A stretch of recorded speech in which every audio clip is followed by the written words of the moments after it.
రాష్ట్రం ఈ విధంగా అభివృద్ధిలో పరుగులు పెడుతూ ఉంది. మరి మీరు అభివృద్ధి కోసమో ప్రజల కోసం మీరు సహకరిస్తున్నారు, నిజాలే నిర్భయంగా మీరు ఈరోజు ప్లే చేస్తున్నారు. ఆ విషయంలో వాళ్ళకి క్లారిటీ ఉండే ఈ రోజు ఏదో ఒకటి దౌర్జన్యం చేసి ప్రజలను భయభ్రాంతులు చేసి డైవర్షన్ చేయాలి. ఈ రోజు జై హో అమరావతి అని చెప్పి ప్రతి గ్రామంలో కూడా సంబరాలు జరుగుతున్నాయి. ఒక పక్క జలధార కార్యక్రమం జరుగుతోంది. ఈ మావిగన్ గురించి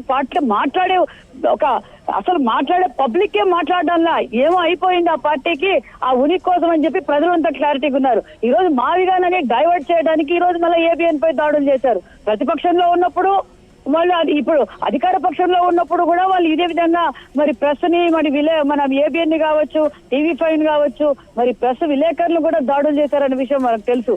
ప్రజలు క్లారిటీగా ఉన్నారు. మేము నిరంతరం ప్రజల కోసం కష్టపడి ఏబిఎన్ కి అందరూ సపోర్ట్ గా ఉన్నారు సార్. ఏం మాత్రమో మనం ఆలోచించాల్సిన పని లేదు. ప్రజలు క్లారిటీగా ఉన్నారు.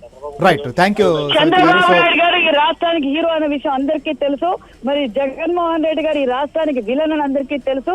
అభివృద్ధి అంటే ఎవరు, విధ్వంసం అంటే ఎవరో తెలుసు ప్రజలకి. ఈ రోజు అన్ని డిపార్ట్మెంట్లోనూ అభివృద్ధి ఆంధ్రప్రదేశ్ నంబర్ 1 గా జరుగుతుంది. జై హో అమరావతి.